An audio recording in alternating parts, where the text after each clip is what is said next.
Hello, everyone. Welcome back to another edition of the Benchwarmer Sports Podcast. I'm Rafi, as always. Today, I'm going to be taking you all through some of the potential options for the Blackhawks at number 2 overall. As a Blackhawks fan, a hot topic for many people in the Blackhawks fandom and in Chicago is what do the Blackhawks do with the number 2 overall pick? We know the Sharks are taking Matt Celebrini with the first overall pick, so the second overall pick is really where the draft opens up.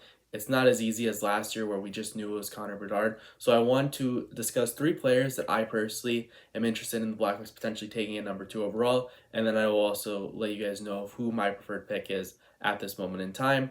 I'll also be getting an NHL free agency video that will come out shortly as well, so be sure to subscribe to our channel and stay tuned for that as well. But without further ado, let's get into our first player, our first option that I'm at least considering if I'm the Blackhawks at number 2 overall.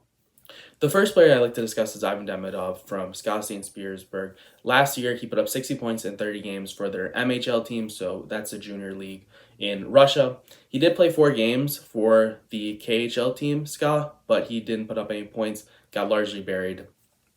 I think he played over about 8 to 9 minutes a night, so he didn't really get too much time against grown men.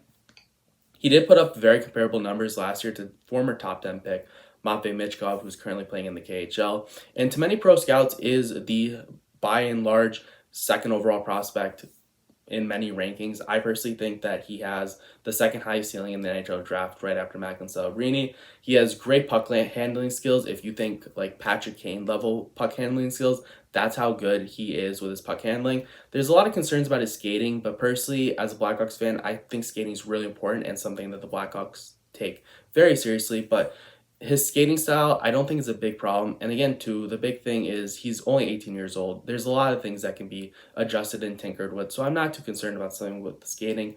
And once again, too, I just think he's a very dynamic forward, and him and Bedard would be an absolutely dynamic duo going forward for the next 10, 15 years. Now, obviously, there's 2 other players I want to talk about today. So there must be some concerns because if you read any article, Ivan Demidov is slated as the second overall prospect out of everyone right after Macklin Celebrini. So although he has a great 200-foot game that a lot of people talk about, he backchecks, he plays good defense, there are concerns with him that are kind of holding him back from potentially being the second overall pick or even potentially going in the top 5. The first one is his contract status. He has 1 more year under contract in the KHL. We've seen over the past couple of years some difficulty with players making that jump from the KHL and signing a contract with the NHL. Think Ivan Fedotov. And there's been some questions about whether or not he's willing to make that jump or if he's going to extend for another 2 years.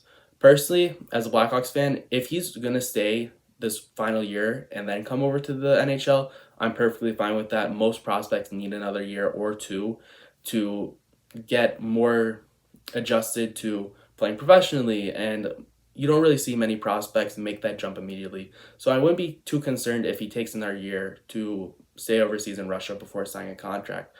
There are, however, reports now that he might be interested in signing an extension. If the Blackhawks have to wait 3, 4, maybe 5 years for Ivan Demidov to come over to the NHL, that's where I get a little concerned, and I don't think it's worth taking him at number 2 overall. There's other concerns too. He recently suffered an injury as well, and he won't be skating at the Russian showcase that they're doing in a week or 2. So that's another concern that I have, where I'd like to see him skating, looks good, no issues with the injury, and he would be fully recovered from that. So that's another concern that I have. And the final concern that I have too is the MHL, although it's a junior league, the competition has really dwindled over the past couple of years. This isn't the same league where we saw Kucherov, Kaprizov, Panarin, and a number of profile Russian players really play well. And although Demidov's numbers are better than many of them in the MHL when they were respectively in that league, there are concerns now that the MHL, due to all the issues with all the situations between Russia and Ukraine, Russia and the United States, etc., that a lot of players have not been playing in the MHL. They've been going to other places to play, and this has diluted the competition, which has thus inflated really good players' numbers like Ivan Demidov. So those are some concerns I have. And overall, once again, I think Ivan Demidov has the highest ceiling after Macklin Celebrini out of anyone in this draft, but he also has a lot of a higher potential to be an NHL bust too. So those are some concerns that I have when thinking about Ivan Demidov, but we'll see what comes of the next couple weeks, and we'll see if the Blackhawks make a firm decision on whether or not they believe that Ivan Demidov will come over and is that guy. The next player I want to discuss is a player that is more heavily debated amongst a lot of professional scouts and online scouts as a whole, and that's Artem Levshunov. And this guy, I actually fell in love with earlier in the year, but I kind of swung more towards Demidov towards the end of the year. And once again, I'll let you guys know at the end of the video of who I think is my preferred pick as number 2 overall. But Levshunov, he is a big right shot defenseman. I believe he's 6'2" or 6'3", very large. He plays on the right side, which is very valuable for a lot of NHL teams. I know it's best player available for the Blackhawks, and personally, I am 100% for that. But the Blackhawks do not have a lot of right shot defensemen in their system. They do have Sam Rinzel, who is tearing it up at Minnesota. He did a great job last year, but I don't know if he's going to reach that ceiling of being a top pair defenseman. Levshunov is a guy who can be your first pair minute munching defenseman thing. Seth Jones, but even better. Maybe even like Zach Werenski type. Maybe even Charlie McAvoy potential. So he has very high potential. Could be the number 1 stalwart defenseman. You can pair him with Alex Vlasic or Kevin Korchinski, and that would just be a dynamic duo. You'd be all set for the next 10 to 15 years out on your defense because the Blackhawks are absolutely loaded with defensive prospects. I think he also has the highest floor out of the 3 players I'm going to talk about. I can't see a world where he's worse than like a number 4 defenseman and even a top 4 defenseman, although you wouldn't want to take one at the 2nd overall pick. The floor being a top 4 defenseman, I don't think is a bad thing necessarily for a lot of teams. Now, I will say that he already has like an NHL build, and some might say that if you look him up online, he kind of looks like he's a veteran player who's been playing in the league for 10 years just because he looks that old, which is surprising because he's actually a couple years younger than me. But there are concerns a little bit about how raw he is. He might need another year or 2 this season at Michigan State. We've seen a lot of players like Cale Makar, Quinn Hughes take that extra year and play a total of 2 years in college. And I wouldn't be shocked if Levshunov goes back to Michigan State this upcoming year. Personally, as a Blackhawks fan, I'd be perfectly fine with this pick as well. And I think that having that stalwart right shot defenseman who is number 1 guy, can play on the power play, potentially your second unit after Korchinski would take on the first unit. I'm all for it. I really like Levshunov. He put up 35 points in 38 games last year, which was amazing numbers for just a rookie as a whole, and then a rookie defenseman as well. Great numbers. He's going to be a really good defenseman. I can't imagine that he'd be anything less than a potential top pair defenseman. There are concerns, though, about his skating and also concerns a little bit about what his ceiling is. Is he a top pair defenseman? Is he more of a number 2, number 3? And if you get into that number 3, number 4, there's a lot of other options who are maybe like Sam Dickinson better, maybe like Zeev Buium better, maybe you like Zane Parekh better. So there's a little bit of a debate about who the number 1 defenseman is, but I think if the Blackhawks go Levshunov, I'd be perfectly fine with that. I think he would be a great option. The last and final player that I'd like to talk about is Kane Lindstrom from the WHL. He only played in 32 games this past year, and that's one of the big concerns that I have with him, just because a lot of people didn't get a large enough sample size, and there's that potential where there's always a possibility for re-injury, which is obviously a concern. He did put up 46 points in those 32 games and looked really dynamic when he was doing that, but again, between the back injury and some of his concerns about who's the play driver, he had a lot of great teammates on that Medicine Hat Tigers team. So there's always questions about who is the play driver. Is he the main guy who's creating all this offense, or is him being on a line with someone else helping him get more points and just stack up his numbers as a whole? We don't know, and we won't know until the future. So obviously this is all projections with many of these prospects. Now, Kane Lindstrom has been compared to a guy like Chris Kreider, your stereotypical power forward. He's 6'4", 216 pounds, and this guy is a really good skater, can fly out there, and he has the prototypical size that you want. And you don't see many players at this size be as dynamic as he is, which is one of the reasons why I'm considering him, or I'd want the Blackhawks to consider him potentially at number 2 overall, just because of that factor.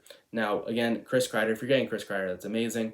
There are some boom-bust potential, just like any player, but I feel like it's much higher than most prospects just because that low sample size, and also just because in general, there are concerns about stuff like his hockey IQ and just in general, the fact that he's only played in 32 games, again, and coupled with that injury, are some concerns that a lot of people have when determining whether or not he's worth taking him in the top 5, top 10, and for the Blackhawks at the 2nd overall pick.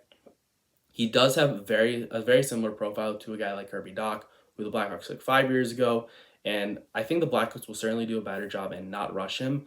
But again, there is a little concern though, and a little bit of PTSD that I at least have, and I'd hope the Blackhawks don't have that because just because a player when they with a similar profile they took 5 years ago didn't work out, I'd hope that they do their research and make the right decision this time because you can't handle you have to handle everything by case basis.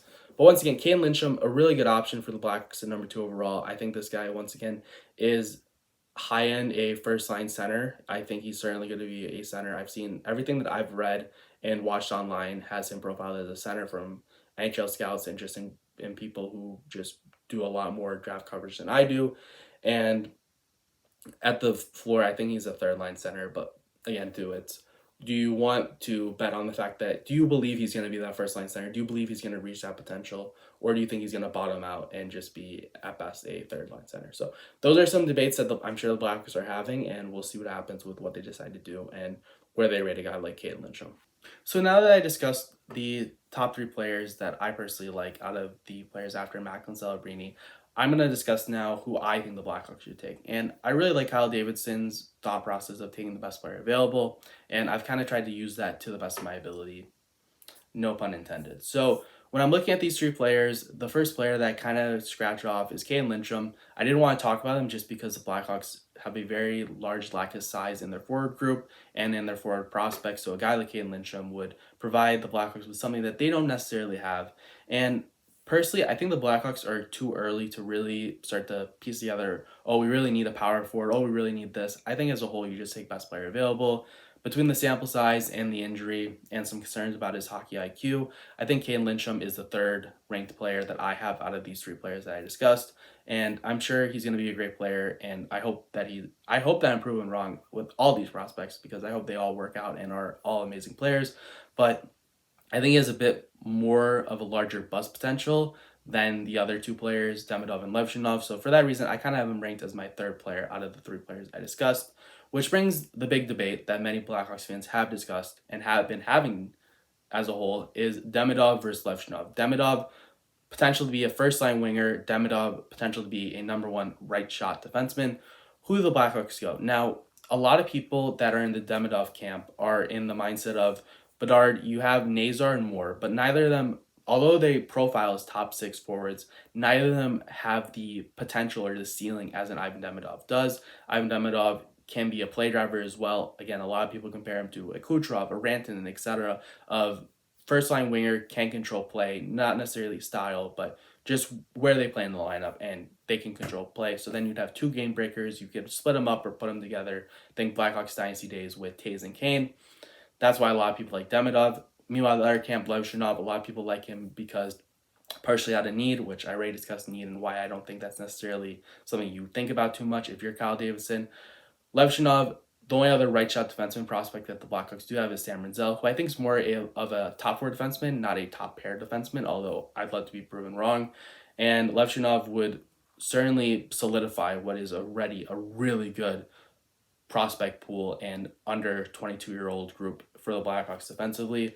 So you either build out your back end or you solidify your top 6 even further with a guy like Demidov. So those are the 2 options. Personally, I've been in the Demidov camp for a little bit for the past month. Some of the stuff that's been coming out the past couple of weeks, I can't tell if it's a smoke screen or if there's some truth to it. Right now, I'm kind of leaning towards Levshunov just for the sole reason of the Blackhawks have seen this man in person, and obviously they have scouts in Russia too. They've seen Ivan Demidov and can report to the Blackhawks, but the Blackhawks have reportedly made regular trips to Michigan State to go to Levshunov, meet with him. I also think you don't need to worry about the contract situation as a whole with him. You can sign him right after the draft and he'll come to the AHL play year, or you can let him just play out the next year at Michigan State, very close to Chicago as well. You don't need to worry about the politics of, oh, is Demidov going to come over? Is he going to sign an extension, etc.? You have Levshunov. It's a safer pick as a whole. And I think at the second overall pick, you take the best player available, but you also want to make sure that you're not throwing it away. And not to say that taking Demidov is throwing your pick away necessarily, but I think Levshunov is a much safer option and can still reach the potential of potentially being a first pair defenseman. So the Blackhawks think that Levshunov is a cut and dry top pair defenseman. I think you go Levshunov. And if you think he's more of a second, third, or maybe in a top four defenseman and might not reach that potential reach his ceiling of a top pair defenseman, then I think you go Demidov. So we'll see what happens in the next few weeks. Obviously, once again, there's that showcase that Demidov will be at in a week or two. So we'll see what the reports are coming out of that. But that'll do it for this edition of the Benchmark Sports Podcast, talking about who I think the Blackhawks should pick at number 2 overall. Be sure to subscribe to our channel, follow us on TikTok, Benchwarmer_sports, and let me know too. Who do you guys think? Because I know a lot of people are in the Demidov camp, a lot of people are in the Levshunov camp. I've been going between the 2 and 2, and maybe you are in the Kane Lyncham, or maybe you're in the Sam Dickinson. I'd love to hear your reasoning for why you are leaning a certain way over another. So let me know in the comments below, and yeah, we'll see what happens with the Blackhawks starting the draft at number 2 overall.